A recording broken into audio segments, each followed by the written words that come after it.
Namati fayyadamteen galchu ni baatama dhumaatti. Kanaaf lubbuun koo si jaallate nama hin jibbitu. Namati fayyadamteen galchu ni baatama dhulumaatti. Kanaaf lubbuun koo si jaallate. Kanaaf lubbuun koo si jaallate. Kanaaf keessi koo si jaallate. Kanaaf lubbuun koo si dheebotti. Kanaaf lubbuun koo si jaallate.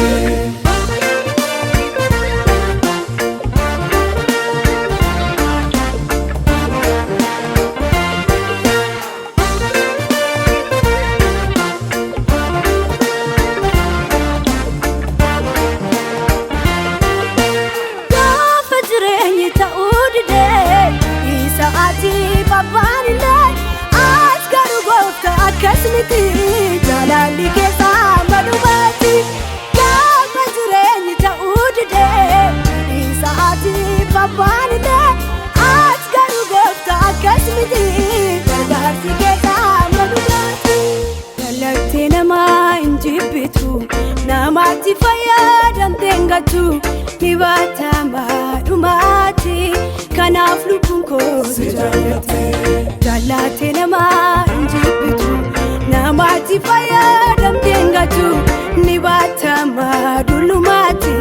Kanaaf lubbuun koo si jaallate. Kanaaf lubbuun koo si jaallate. Kanaaf keessi koo si jaallate. Kanaaf lubbuun koo si dheebotti. Kanaaf lubbuun koo si jaallate.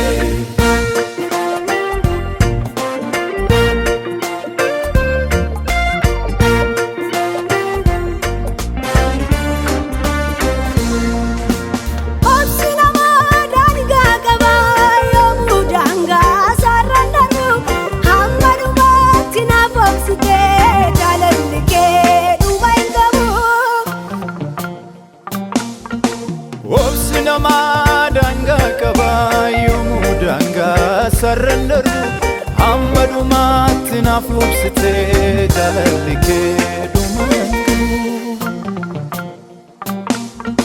Obsi namaa daangaa qabaami yoomuu daangaa sarrenderu hammadumaatti naaf obsitee jaalalli kee dhumangu. Jaalala dhugaana jaallattee ofii kee laattee naaf ibsitee sirraa adda bahuu hin danda'u.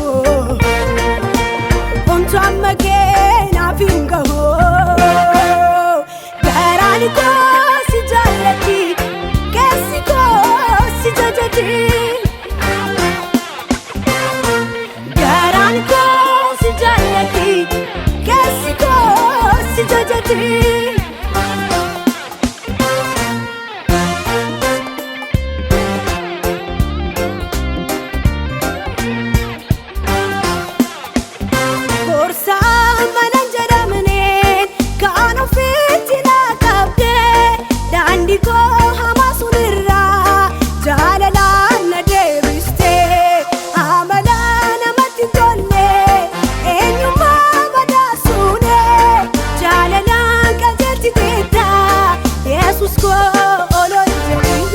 Jesus ko ololi jadi korsa manan jedhamne kan ofitti lakabde dandi ko hamasunirra jalalaan na deebiste amala namatti tolle eenyummaa badaasuune jalalaan qajeelchi keetta Jesus ko ololi jadi Jesus ko ololi jadi.